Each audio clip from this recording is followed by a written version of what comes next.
जैसे कि आप स्क्रीन पर देख रहे हैं कि आज का हमारा टॉपिक है main headings of English paper class 12 class का पेपर जो है इंग्लिश का, उसके अंदर हम देखेंगे कि पेपर का पैटर्न क्या है, मार्क्स डिवीज़न क्या है, उसमें चॉइस क्या है, और इसके साथ साथ हम देखेंगे कि पेपर की प्रेजेंटेशन किस तरह से करनी है। इंग्लिश का पेपर जो है ये 100 मार्क्स का पेपर होता है और इसके अंदर 20 मार्क्स ऑब्जेक्टिव के हैं और 80 मार्क्स जो हैं ये हमारे सब्जेक्टिव के हैं। सब्जेक्टिव पेपर जो है जब हम उसे स्टार्ट करते हैं तो उसका स्टार्ट पे हम सब्जेक्टिव की हेडिंग देंगे। इसके बाद इसके बेसिकली 2 सेक्शन हैं। सेक्शन 1 जो है ये भी 40 मार्क्स का है और इसके अंदर टेक्स्ट से रिलेटेड क्वेश्चंस आएंगे, और जो सेक्शन 2 है उसके अंदर ग्रामर और कंपोजिशन से रिलेटेड क्वेश्चंस आएंगे। तो क्वेश्चन जो 2 है ये हमारा बुक 2 से लिया गया है, जिसका नाम है मॉडर्न प्रोज एंड हीरोज़। क्योंकि ये फर्स्ट जो क्वेश्चन है ये पार्ट 1 मॉडर्न प्रोज से आता है, इसलिए मैंने यहाँ पर जस्ट मॉडर्न प्रोज की हेडिंग दी है। ये जो क्वेश्चन है इसके अंदर 9 क्वेश्चन आते हैं और उसके अंदर से हमने 6 क्वेश्चन करने हैं, यानी हमारे पास 33% चॉइस है। तो जब हमने इसकी मेन यहाँ पर हेडिंग देने के बाद ये सब क्वेश्चन हेडिंग देंगे और इसके अंदर हम क्वेश्चन वो जुज़ जो होगी 1 2 3 जो भी होगी वो उसको हम यहाँ पे लिखेंगे।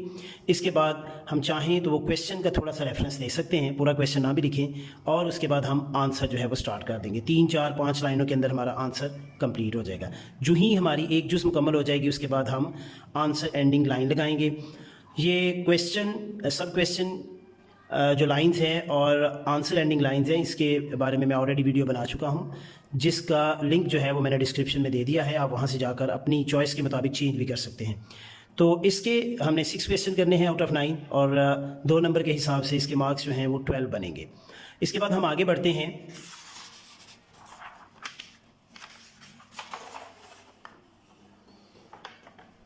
नेक्स्ट क्वेश्चन जो है ये क्वेश्चन नंबर हमारा 3 है, ये भी उसी से रिलेटेड था, मॉडर्न प्रोज एंड हीरोज़। तो क्योंकि इसके अंदर हीरो से रिलेटेड है इसलिए मैंने यहाँ पर जस्ट हीरो की हेडिंग दे दी है। इसी तरह से हम यहाँ पे ये करेंगे कि यहाँ पर हमें 8 क्वेश्चन आएंगे जिसमें से हमने 6 करने हैं। तो इसके भी मार्क्स जो हैं वो 12 ही मार्क्स हैं। तो जब हम इसकी हेडिंग के बाद हम इसका जुज़ लिखेंगे तो जुज़ का जो भी नंबर होगा वो यहाँ पर हम ऐड करेंगे, और थोड़ा सा मैंने यहाँ पे डिज़ाइन किया हुआ है इसकी खूबसूरती के लिए। आप क्वेश्चन का वो हिंट दे सकते हैं, इसके बाद और आंसर लिखेंगे। तो आंसर के लिए ये 3 4 5 लाइनें मैंने छोड़ी हैं। जो ही हमारा आंसर मुकम्मल होता है उसके बाद आप आंसर एंडिंग लाइन लगाएंगे। क्योंकि यहाँ पर 6 क्वेश्चन करने हैं हमने, इसलिए हमें यही प्रोसेस जो है ये 6 दफ़ा दोहराना पड़ेगा। तो 12 नंबर फर्स्ट क्वेश्चन यानी क्वेश्चन नंबर 2 के और 12 नंबर ही क्वेश्चन नंबर 3 के हैं। इसके बाद क्वेश्चन नंबर 4 हमारा आ जाता है और ये नावल से रिलेटेड है, और हमारा नावल है गुड बाय मिस्टर चिप्स। मैंने उसकी शॉर्ट फॉर्म मिस्टर चिप्स जो है यहाँ पर मैंशन किया है, और इसके अंदर से हमें 12 क्वेश्चन आएंगे जिसमें हमने 8 क्वेश्चन करने हैं और उसके 16 नंबर हैं।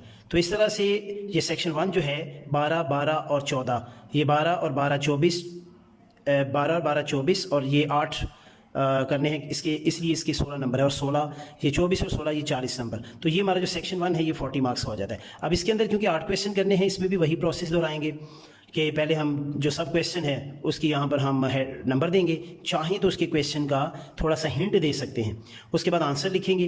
तो ये वाला प्रोसेस 8 दफ़ा हमने दोहराना है। तो इस तरह से हमारा ये जो है फर्स्ट सेक्शन जो है ये जो हमारा 40 मार्क्स का है ये मुकम्मल हो जाएगा। इसके बाद हम आगे बढ़ते हैं सेक्शन 2 की जानिब।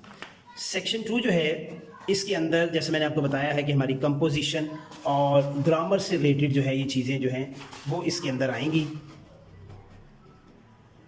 जी। तो हम यहाँ पर हेडिंग देंगे first of all section number 2, और ये क्वेश्चन नंबर 5 है। क्वेश्चन नंबर 5 के अंदर हमें एसेज आते हैं, और एसेज में हमें ये चॉइस होती है कि ये 15 नंबर का ऐसे है और इसमें 4 ऐसे आएंगे जिसमें से हमने एक ऐसे सेलेक्ट करना है। तो यहाँ पर मैंने बॉक्स के अंदर ऐसे की हेडिंग दी है और नीचे जो मैं ऐसे लिखने जा रहा हूँ मतलब माई एम इन लाइफ उसकी मैंने हेडिंग दी है। उसके बाद ये ऐसे आपका 1 पेज में आए, 2 में आए, 3 में आए, 4 में भी आए, जहाँ तक आएगा आपने इसको लेके चलना है। और इसमें ख्याल रखिएगा ऐसे इसके अंदर कोटेशन ज़रूर लिखें, और कोटेशन लिखने का भी एक ख़ास तरीकाकार है कि दोनों साइड से एक जैसी जगह छोड़कर सेंटर में लिखें। और जब ये आपका क्वेश्चन मुकम्मल हो जाता है, आपका ऐसे मुकम्मल हो जाएगा, उसके बाद आप एंडिंग पे एक जो है वो लाइन कर देंगे ताकि ये पता चले आपका ये क्वेश्चन मुकम्मल हो चुका है।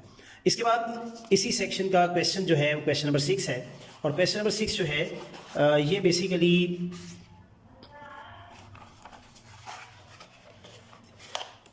क्वेश्चन नंबर 6 के अंदर है इडियोमैटिक फ्रेजेस और फ्रेजल वर्ब से रिलेटेड ये क्वेश्चन है, और इसकी मैंने एक कलेक्टिव हेडिंग ही दे दिया ईडियम्स। याद रखिएगा इसके अंदर ईडियम्स और फ्रेजल वर्ब दोनों शामिल हैं। तो ईडियम्स की मैंने इसकी एक हेडिंग दे दी है और हमें ये 7 ईडियम्स आते हैं और फ्रेजल वर्ब मिक्स होता है, जिसमें से हमने 5 करने हैं। तो इसके भी 10 मार्क्स हैं। इसकी मैंने थोड़ी सी डिज़ाइनिंग यहाँ पर कुछ इस तरह से कर दी है कि एक साइड पे ईडियम्स और दूसरी तरफ सेंटेंसेस मैंने मेंशन कर दिए हैं। यहाँ पर आप जब आप ईडियम लिखेंगे और ये उसके आगे मैंने एरो का साइन दिया हुआ है, यहाँ से आप उस ईडियम का 2 लाइनें मैंने छोड़ी हैं, आप 3 भी छोड़ सकते हैं। 2 लाइनों के मुताबिक आप इसे कंप्लीट कर लें। और अगर आप समझते हैं 3 करनी है तो ये इसको एक एक आगे ले जाएं और ये नीचे तक चला जाएगा। यहाँ मैंने ये 7 बनाए हैं, आप चाहें तो 7 ही लिख सकते हैं। वैसे भी पेपर के अंदर 1 या 2 क्वेश्चन या एक आध जुज़ जो है अगर हम एक्स्ट्रा करें तो उसका एक अच्छा इम्पैक्ट रहता है।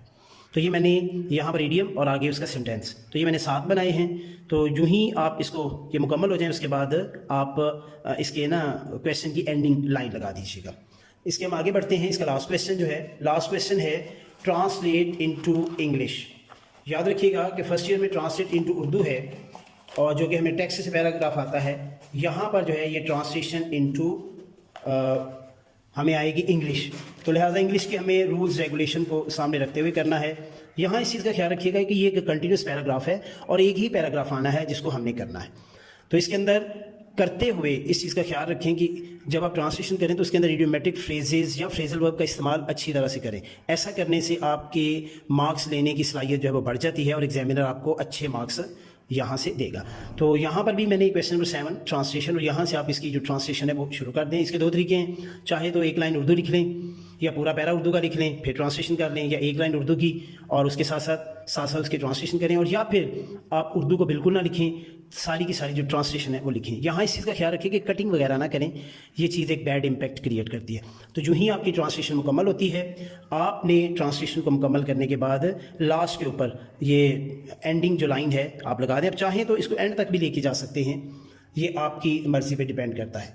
तो इस तरह से आपने इस क्वेश्चन को करना है। याद रखिएगा इसके अंदर कोई चॉइस नहीं है, ये एक ही आना है, हमें पैराग्राफ आना है और उसको हमने बड़े अच्छे तरीके से इसको ट्रांसलेट करना है। और जैसे मैंने पहले भी कहा कि इडियोमेटिक फ्रेजेज और फ्रेजल वर्ब का इस्तेमाल जो है उसका हमने ख़ास ख्याल रखना है। इन चीज़ों के एडिशन से हमें बेहतर जो है वो मार्क्स मिलेंगे। जी तो बच्चों, आज का वीडियो आपको कैसा लगा? वीडियो को लाइक करें, कमेंट करें, शेयर करें,